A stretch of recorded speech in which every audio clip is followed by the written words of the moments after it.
Esté con ustedes. Y con tu espíritu. Lectura del Santo Evangelio según San Juan. Gloria a ti, Señor.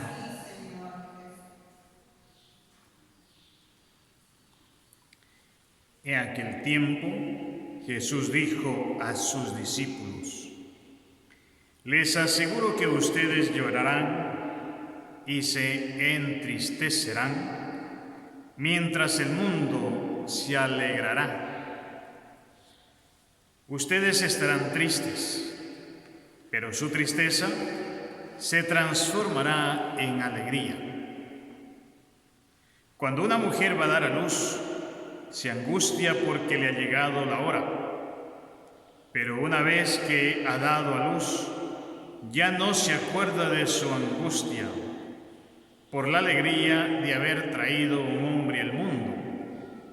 Así también, ahora ustedes están tristes, pero yo los volveré a ver. Se alegrará su corazón y nadie podrá quitarles su alegría. Aquel día no me preguntarán nada. Palabra del Señor.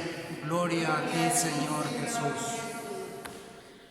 Bienvenidos, queridos hermanos, a esta Eucaristía. Qué alegría celebrar esta misa con ustedes y para ustedes. El Señor, Dios es el Rey del universo, aleluya, habíamos respondido en el Salmo. Dios es el Rey del universo, es decir, es la máxima autoridad,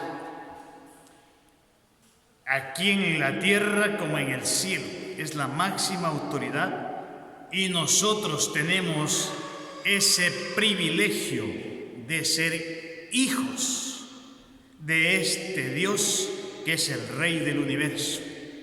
Nosotros tenemos esta alegría, esta dicha de pertenecer a la iglesia que este Rey del universo instituyó aquí en la tierra cuando empezó con 12 apóstoles. Nosotros somos parte de este cuerpo místico de Cristo que es su iglesia. Dios, como Rey del universo, nos ha dado a nosotros ciertas normas para que podamos vivir en armonía. Las normas, las leyes o los mandamientos son como el camino, son como el sendero por donde nosotros tenemos que caminar para ir al cielo. Es el camino, es la línea a seguir para llegar al cielo. Los mandamientos, el mandamiento del amor sobre todo. Este Dios, Rey del universo, nos ama tanto y en ese amor nos ha llamado a la existencia y te ha dado la vida, porque antes de que nazcas mismo, Dios ya te amaba, y porque te amaba, te llamó a la existencia, querido hermano. Pero si es que Dios me ama, a veces el hombre puede preguntarse: si es que Dios me ama, ¿por qué permite que tenga que sufrir? Si es que Dios nos ama, ¿por qué tenemos que pasar por el sufrimiento? ¿Por qué tiene que venir todas estas cosas que estamos viviendo? Porque todo esto, querido hermano, es parte del plan de salvación que Dios tiene para quienes nos encontramos aquí en el tiempo y en el espacio. Y nosotros estamos dentro del tiempo y dentro del espacio. Por lo tanto, el sufrimiento es parte del tiempo y es parte del espacio donde nosotros existimos. Mire, Jesucristo, Dios encarnado hecho hombre, se llama a sus 12 apóstoles, y ellos que habían compartido tanto con el Señor, tienen que escuchar estas palabras. Dice: les aseguro, les dijo Jesús a sus discípulos, les aseguro, es decir, esto viene porque viene. Les aseguro significa, esto es inevitable. No se pueden escapar de esto. ¿Qué cosa? Les aseguro que ustedes llorarán y se entristecerán. Es decir, no pueden escapar del llanto, del sufrimiento, de la tristeza. No pueden escapar. Mientras ustedes llorarán y estarán tristes, el mundo se alegrará. Aquí es cuando mucha gente se confunde y quiere estar en la parte del mundo que está alegre. No, es que yo quiero estar alegre, no soporto esta tristeza. Y como los del mundo, los alejados de Dios, sonríen, entonces yo quiero sonreír como ellos, por lo tanto me voy al grupo de ellos, allá el grupito que están en una sonrisa, en una alegría, voy a estar con ellos. Ellos están que la gozan, que la pasan bien. Y el hombre quiere formar a veces parte del mundo porque ve que el mundo sonríe. Y no quiere estar aquí en el grupo de los creyentes, porque a veces el creyente está triste, tiene que pasar por pruebas, por el dolor, por el sufrimiento, tiene que pasar por persecuciones. Y el hombre, evitando eso, mejor quiere ser parte del mundo. Queridos hermanos, el cristiano tiene una ventaja, que ese sufrimiento, esa tristeza es temporal. Le dije que estamos dentro del tiempo, es decir, esto es temporal. Y lo sufrimos en este espacio llamado tierra en que vivimos nosotros. Los que seguimos a Cristo, ¿vamos a experimentar la tristeza? Sí, hermano. El dolor, por supuesto. El sufrimiento, sí. Así lo ha dicho Jesucristo. Les aseguro. Es decir, nadie te va a evitar el sufrimiento, hermano. Nadie. Ni el mismo Dios, porque Él dijo que nos mandaba el sufrimiento. Mire lo que dijo Jesucristo. Lo que ha dicho Jesús en aquel Jueves Santo, en esa oración que le hizo al Padre. Cuando le pedía que le quite el sufrimiento, ¿qué respuesta tuvo de Dios? Antes, en otras ocasiones, cuando Jesucristo le hacía una súplica a su Padre Dios, inmediatamente Dios se la concedía. Inmediatamente le pedía por un enfermo que se cure y se curaba, por un endemoniado que quede libre y quedaba libre, por un muerto le pedía a su Padre Dios que resucite y ese muerto resucitaba. Todas las peticiones de Jesús eran escuchadas, pero solamente la petición de aquel Jueves Santo, cuando Jesús ve el sufrimiento que se le venía y le dijo: Padre Santo, si es posible, aparta de mí este cáliz, aparta de mí este sufrimiento, si es posible. Pero reacciona Jesús inmediatamente y dice: pero que no se haga mi voluntad, sino la tuya, Padre. Que no se haga la voluntad mía, sino la tuya. Queridos hermanos, ¿escuchó esa súplica de que le quite ese cáliz? El Padre Dios no le quita el sufrimiento ni a Jesucristo, porque el sufrimiento era necesario para la redención de toda la humanidad. El sufrimiento tenía que pasarlo Cristo como una parte inevitable para salvarte a ti, hermano, para salvarme a mí. Era necesario el sufrimiento. Igualmente es necesario el sufrimiento para que usted sea salvo, para que en este tiempo que usted está sufriendo, está llorando internamente, a lo mejor está muy dolido por cuántas cosas han pasado, a lo mejor perdió un ser querido, a lo mejor malas noticias, incomprensiones en la familia, sufrimiento por los hijos, qué sé yo. Entonces viene el sufrimiento. Ese sufrimiento, hermano, ponlo en manos de Dios y acompáñale a Cristo sufriente, porque el cristiano, el creyente, cuando abraza el sufrimiento y sufre como que eso es voluntad de Dios, le estamos acompañando a Jesucristo. Aquel Viernes Santo que Él toma la cruz del sufrimiento y camina haciendo la voluntad del Padre hasta la muerte. De la misma manera nosotros, querido hermano, si Dios nos pone un sufrimiento es por nuestro bien. Y es que un cristiano es aquel que es capaz de sacarle provecho máximo al sufrimiento. Mientras otros reniegan, mientras otros maldicen en el sufrimiento, el cristiano abraza el sufrimiento y inclina su cabeza y le dice a Dios: Padre, más de este sufrimiento merezco por mis pecados.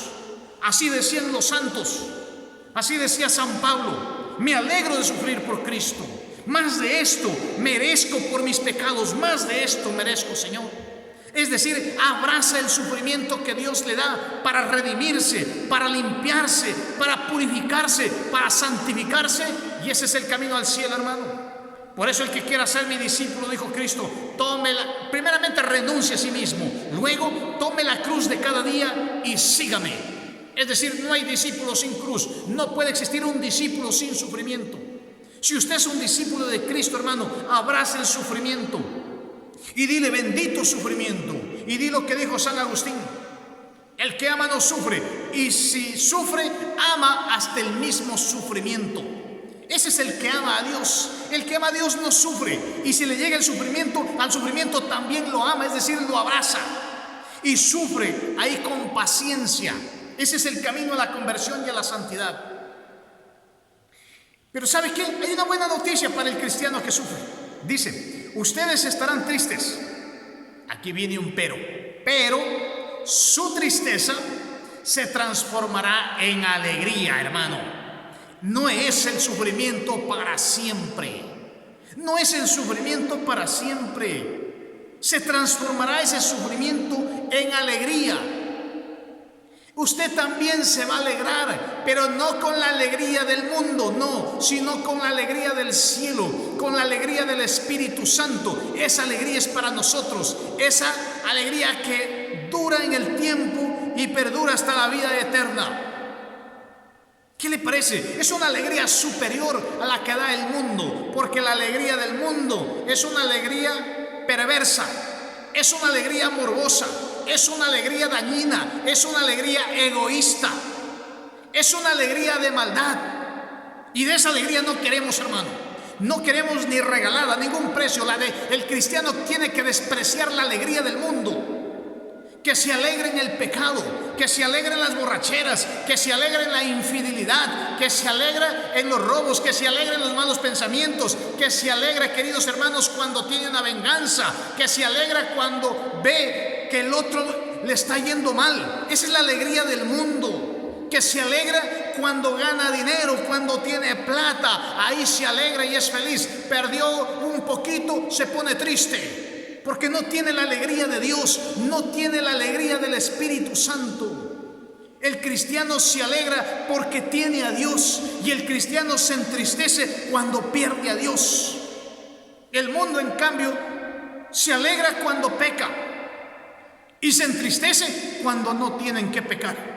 Cuando dicen: no, yo quiero pecar, pero no hay con quién pecar, entonces ahí se pone triste. No, querido hermano, esa es la alegría del mundo. La alegría del mundo, pero la alegría del cristiano es porque tiene a Dios, y él pierde su alegría cuando pierde a Dios, aunque esté sufriendo, querido hermano. Sigue este evangelio hermosísimo. Dice: cuando una mujer va a dar a luz, se angustia porque le ha llegado la hora, pero una vez que ha dado a luz, ya ni se acuerda de su angustia por la alegría de haber traído un hombre al mundo. Así es, hermano, el cristiano. De esa manera el cristiano sufre y sufre hasta que, como la mujer que da luz, está embarazada, le vienen los momentos, los dolores, y es un sufrimiento. Ha dado a luz y se le termina el sufrimiento y la alegría de ver un hijo que ha nacido, la alegría de ver a su hijo sano, salvo, vivo, junto a ella. Esa es la alegría nuestra también, queridos hermanos. Sufrimos nosotros, pero llega el momento en que ese sufrimiento tiene un fin. Y ese fin será un día cuando nosotros tengamos que estar cara a cara a nuestro Señor, a Jesucristo. Ahí se terminarán todos los sufrimientos. Y esa es nuestra alegría. Por eso sufrimos con paciencia, porque vamos hacia allá, vamos hacia el que nos va a dar un premio, hermano. Por eso es la perseverancia. Y en la perseverancia es lo que muchos desmayan, ahí es lo que muchos caen, porque no quieren perseverar, no quieren perseverar. En la oración a veces no se quiere perseverar, un ratito, un poquito, y ya el hombre desmaya, se desanima. No, la perseverancia, queridos hermanos, no perder la fe jamás, no perder la fe nunca. Persevere usted en las cosas de Dios, así como Pablo en la primera lectura persevera en las cosas de Dios. Lo habían apaleado, lo habían apedreado, lo dejan ya matando a Pablo, pero no, se había muerto. Lo meten a la cárcel, le pasa de todo a este hombre. Después aparece Jesús mismo y le dice, no tengas miedo, le dijo, habla y no calles. No tengas temor de anunciarme. Eso le dice Jesucristo. No tengas miedo. Habla nomás, yo te voy a cuidar. Has perseverado. De hoy en adelante, pues vas a estar más tranquilo. Predica nomás. Habla de mí. Querido hermano, Dios el día de hoy viene a terminar con nuestros miedos. Usted tiene miedo tal vez a hablar de Jesucristo. Tiene miedo usted anunciar a Jesús. Tiene miedo decirles a sus amigos que a lo mejor que lo invitaban a cosas que no eran buenas, decirles ya no, yo ya no, yo he cambiado de vida. ¿Por qué? Porque conocí a un personaje que se llama Jesucristo, y este Jesús ahora es mi amigo, Él es mi Padre, Él es mi Dios, yo creo en Él, yo lo amo, y desde que lo conocí ya no necesito pecar para estar alegre, porque esa alegría era del mundo, la alegría del pecado. Ya no necesito estar pecando para estar feliz, solamente necesito a esa persona que se llama Jesucristo, y eso llena mi vida, llena ese vacío que existía. Queridos hermanos, eso quiere hacer Jesús, transformar la vida de usted día a día. Quiere vivir transformándola cada vez más, que se parezca a la vida de Jesús. Eso es ser cristiano. Eso es ser cristiano. Que nuestra vida cada día se parezca a la vida de quien seguimos, Jesucristo. ¿Sí se está pareciendo la vida de usted a la vida de Cristo? Querido hermano, entrégale tu vida al Señor y verás que Él se encarga de hacer esta transformación, y usted se dará cuenta que en Cristo lo encontró todo. En Cristo estaba todo. Entonces ahí sí podemos continuar el salmo que dice: aplaudan pueblos todos, aclamen al Señor de gozo llenos. Ahí sí, pues querido hermano, es un día nosotros aquí en la tierra lo podemos ya empezar aclamándole al Señor de gozo llenos. Pero un día en la Jerusalén celestial, en la vida eterna, le aclamaremos de esa manera. Pero si acá no lo intentamos, allá nunca lo vamos a hacer. Si acá estamos mudos, sin alabarle a Dios, usted no cree que va a ir al cielo a estar abriendo su boca a alabarle a Dios, no. Si aquí usted es un perezoso para las cosas de Dios, no me diga que cuando se muera van a cambiar las cosas, no. El que aquí es haragán para las cosas de Dios, de muerto, esos haraganes pues ya se van por otro lado. ¿Por qué? Porque al cielo no nos bastan las buenas intenciones, sino las acciones. Ay, no, es que yo sí deseaba ir al cielo, pero vivía pecando. Ay, no, yo sí quiero ir donde Diosito cuando me muera. Sí, pero no hago su voluntad. Es que yo sí quiero estar ahí alabándole a Diosito con los ángeles algún día. Sí, pero no le amo. Entonces, ¿cómo? Solamente de intención no vamos a ir al cielo. Hay que vivir, hermano. Hay que vivir nuestra fe. Así tenemos que vivirla. Y eso se lo vive día a día. Hoy el Señor te ha dado vida, querido hermano. Hoy te ha dado vida. Vive este día de hoy la fe. Vívela. Mañana no sabemos. Pero si mañana tú te despiertas y te das cuenta que estás vivo, eso es para que hagas la voluntad de Dios. Para eso es. No para que te alejes de Dios. No. Dios ese día te dio la vida. No dijo voy a darle la vida para que hoy se aleje de mí. No. Dios no dice así. Dios dice este día lo voy a hacer que amanezca vivo para que hoy se acerque más, un poco más a mí. Hoy le voy a dar la vida para que en este día se parezca la vida de Él a la mía un poco más. Esa es la intención, querido hermano. Pidámosle al Señor que nos ayude y que nos bendiga a vivir de esa manera.